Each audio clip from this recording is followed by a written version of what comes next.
Wherever you go, whatever you do, throw a little at it. Omax, Vest and Briefs.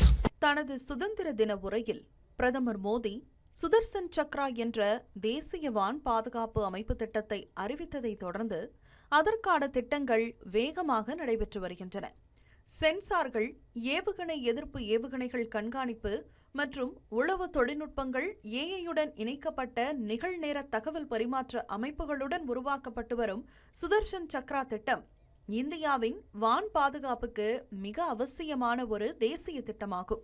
பல்வேறு துறைகளில் இருந்து வரும் தகவல்களை நிகழ்நேரத்தில் பகுப்பாய்வு செய்யப்பட்டு மிக துல்லியமான பாதுகாப்பை உறுதி செய்வதே இந்த திட்டத்தின் நோக்கமாகும். முன்னதாக ஆபரேஷன் சிந்தூரில் பாகிஸ்தான் ஏவிய நூற்றுக்கணக்கான ஏவுகணைகள் மற்றும் ட்ரோன்களை இந்தியாவின் ஆகாஷ் மற்றும் ரஷ்யாவின் S-400 வான் பாதுகாப்பு அமைப்புகள் நடுவானிலேயே இடைமறித்து அழித்தன. அண்டை நாடுகளான சீனாவும் பாகிஸ்தானும் தங்கள் இராணுவ பலத்தை அதிகரித்து வருகின்றன. சுமார் 600 அணு ஆயுதங்கள் வைத்துள்ள சீனா இன்னும் 4 ஆண்டுகளில் அந்த எண்ணிக்கையை 1000க்கும் மேலாக அதிகரிக்க நடவடிக்கை எடுத்து வருவதாக அமெரிக்காவின் பென்டகன் கூறியுள்ளது. பழைய DF-5B கண்டம் விட்டு கண்டம் தாவும் ஏவுகணைகள் செயல்பாட்டில் உள்ள நிலையிலும் புதியதாக திட எரிபொருளால் இயங்கக்கூடிய DF-41 என்ற கண்டம் விட்டு கண்டம் தாவும் பாலிஸ்டிக் ஏவுகணைகளையும் சீனா தயாரித்து வைத்துள்ளது.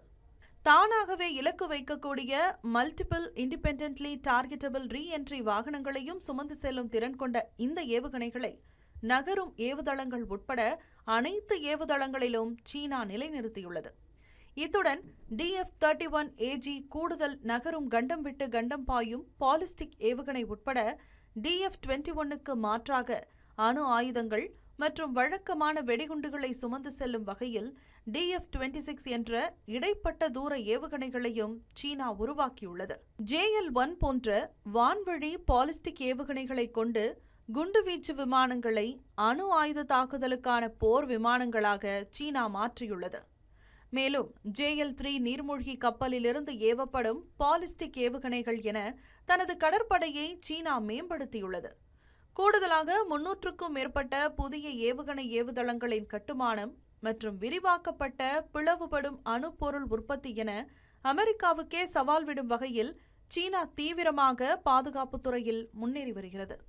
இன்னொருபுறம் சுமார் 179 அணு ஆயுதங்கள் வைத்துள்ள அணுசக்தி நாடான பாகிஸ்தான் முதலில் பயன்படுத்துவதில்லை என்ற அணு கொள்கையை மாற்றியுள்ளது.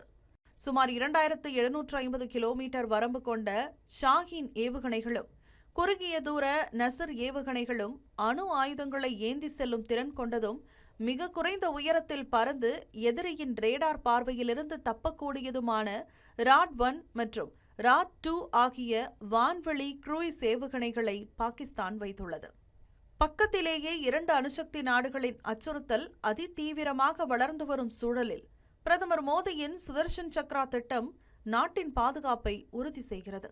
விரைவான கண்டறிதல் மற்றும் இடைமறிப்பை உறுதி செய்வதற்காக தரைப்படை, கடற்படை மற்றும் விமானப்படை முழுவதும் உள்ள கட்டளை மையங்களை ஒருங்கிணைக்கும் தற்காப்பு மற்றும் தாக்குதல் நெட்வொர்க்காக சுதர்சன் சக்ரா அமைந்துள்ளது. 2035 முழுமையாக முடிவடையும் இந்த சுதர்சன் சக்ரா திட்டம் 140 கோடி மக்கள் வாழும் இந்தியா போன்ற ஒரு நாட்டின் முழுமையான பாதுகாப்புக்கு மிக அவசியமானதாகும்.